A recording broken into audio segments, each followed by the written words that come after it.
Hello and welcome, fellow Spartans. This very quick video about my PC setup and my graphics settings that I'm running Attila on. Basically, a few of you guys have been asking about this in the comments section of my campaign videos, so I thought I'd just show you this today so you can put your questions to rest, basically. And also going to run a benchmark on the game so you can see what frames I'm actually running Attila at with my setup. So basically, with regards to my PC specifications, you can find them in the comments section of this video. I've listed them in there, and they're also on my about page, which I've had them on there since I've been doing YouTube. So if you ever want to check out my PC spec, you can go onto my about page and it will tell you in there as well.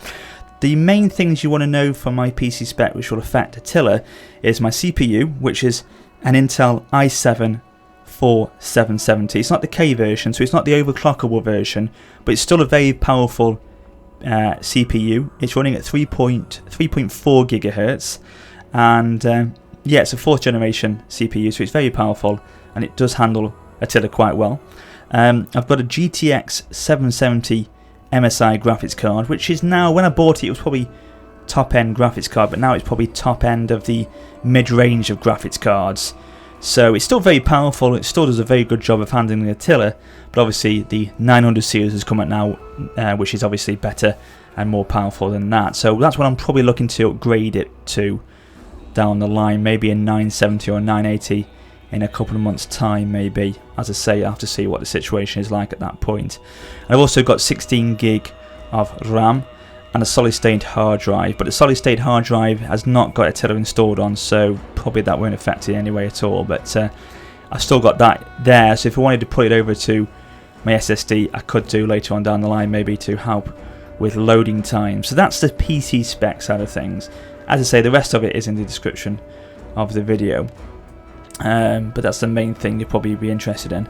With regards to graphics settings, now I'm not too sure, but they've changed it here. I'm not too sure if I like it or not, but it used to be in Rome 2 and previous Total War titles to that was used to have, I think it was low, medium, high, higher, and an ultra or something like that. So they've changed it now to be max performance is the lowest, performance mid, quality getting better, and then max quality is your best, most demanding setting for graphics on Attila. That's the case with all of them. So we'll go through them in a second. Now, anti-aliasing or aliasing. Now that actually works on Attila. Now I've never been so sure if it actually has ever worked on Rome 2. I don't think it did actually, because if you had it on the lowest or the highest, I don't think it made any difference to your frame rate at all. Now it should do, and it does on Attila. That's why I've got it at MLAA. You could have off or 4 times as well. I think 4 times is probably too demanding on my frame rate, so I've got it up to MLAA. But as I say, I don't think it ever worked on Rome 2, but it certainly does on Attila. Texture resolution I've got it as ultra, so that's the maximum you can get for texture resolution. Apparently as well, the textures on Attila are more demanding than they were on Rome 2, so that's something to take into consideration. Texture filtering, I've got it down to 2 times. Now again, this actually works on Attila as well, because again, I don't think this setting worked on Rome 2, but it definitely does on Attila. I put it up to there once and it really did lag, so I think ×2 is probably the highest I can go to on that one. Shadows is down at performance, because shadows always eats your frame rate, no matter what game you've got, so frame rates is always affected by shadows, so I've got that down to performance. Water quality, sky max quality, depth of field on, which I think is a must because it makes the game look really pretty. Makes it look really, it really enhances the background of a battle, and even on the campaign map as well. It makes it look a little bit more refined. So I definitely keep depth of field on if I can, which I can in this, thankfully.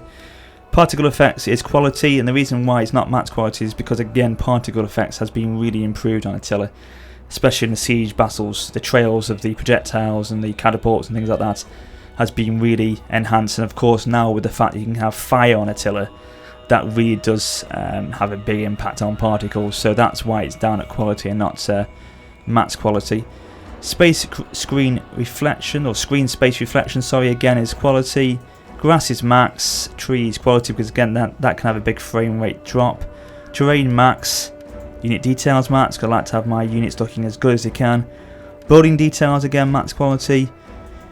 Unit size is ultra, because I like to have as many men as I can on the battlefield. It makes it a bit more realistic. And then this is porthole quality, which is actually about the character portraits in the campaign map. So when you go into the diplomacy screen, things like that, they are 3D as opposed to 2D. So if you had them on 2D, it'd just be a flat portrait of them. 3D, obviously they are three-dimensional, because you can see here it says the step between 2D or 3D versions of the characters' models in device and character windows. So I definitely have it on 3D if I can, which of course I can, so that's good. Unlimited video memory is on. SSAO, now this is a big frame rate hitter as well.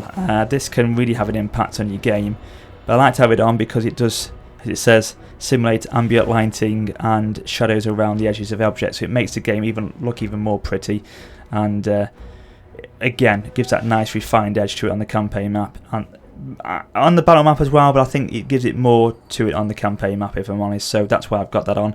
Distortion Effects is on, so that's things like heat haze and things like that, and then proximity fading, so when this is enabled, units will automatically fade out as the camera gets close to them, and this avoids clipping with the camera. But I know people like machinima makers, they don't like to have that on, they like to have that off, so that's why they have put this option onto the game, because I think they know that machinima makers like to have that off when they're making their movies. So there you go. So that's my graphics settings, guys, which I'm quite happy with. It's running fairly smoothly at the moment. Obviously the game's only been out for what, 4 days, or even less than that, 3 days, so we're going to be having more patches, I'm sure, from Creative Assembly, which will include some optimization, no doubt. Also, we'll be having some graphics drivers updates from Nvidia and AMD, so they will hopefully improve the game a little bit more as well. So optimization is still very much at its infancy at the moment with this game. I'm sure that goes on, it will get sleeker and smoother, but if I get another graphics card as well, it'll be even better, and hopefully I can start to up some of these settings even further. Because you remember when Rome 2 came out, it was pretty bad in optimization, wasn't it, when it first came out. By the end of the patches, when the Emperor Edition came out, it was in a lot better position, so definitely that, I'm sure, will be the case with Attila at the same time.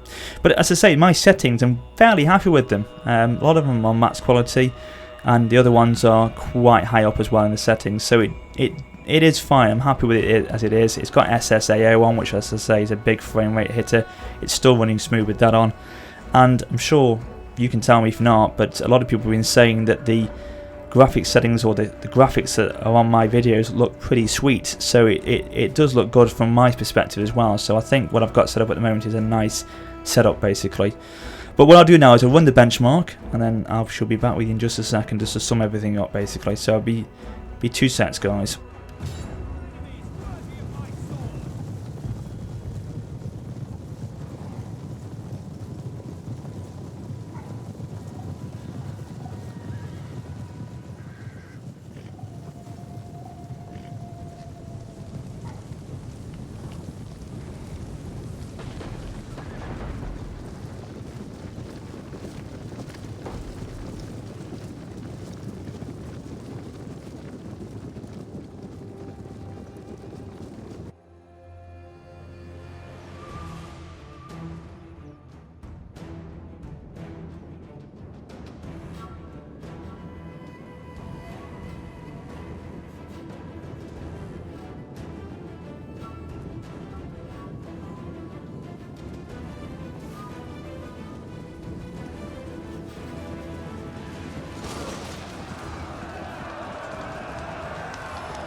Okay, ladies and gents, but you can see then from that it's averaged out at 34.5. If you're looking in the top right corner of that benchmark, you could see that I think the lowest it got to was about 27, something like that. But it sort of remained around about the 30 mark throughout that video, which if it's above 30 or more, then that's fine. If it drops below that too often, then it's something to be worried about. But I think that was not too bad, because, you know, you think about it like this, as I said to you a second ago, this is a much more demanding game on textures than Rome 2 was. It's a lot more demanding game in general in terms of graphics settings. It's a better looking game. You know, it's a lot more beautiful. It's not a lot more beautiful, but it is more beautiful than Rome 2. It does look better than Rome 2, so it's going to demand more from your game. And as I say, with day 3 of this game being released, so there's going to be optimization, no doubt. So I'm quite happy with it being around the 30 mark so far at the moment. If I get a better graphics card, then it could go a little bit higher. But if you guys experience any problems with Attila, then all I say is try and hang out for the optimization patches that both CA and Nvidia or AMD put out, depending on what your graphics card is. So there you go. I hope that's giving you a bit better indication of what my settings are like, and obviously how I'm running the game at the moment. But yeah, I'm looking forward to where it goes and how this improves. I'm sure it will, but at least it's in a much better position than Rome 2 was when it came out. I'm sure a lot of people will agree with that, but I'm sure as well you'll agree there's much work still to be done on it as well. Okay guys, so I hope you've enjoyed the video. If you have, please drop a like. I'll be back very soon with some more Attila content, and I hope you found the video as well useful. That's the main thing. So until next time, this is Warrior Spotter for now saying farewell.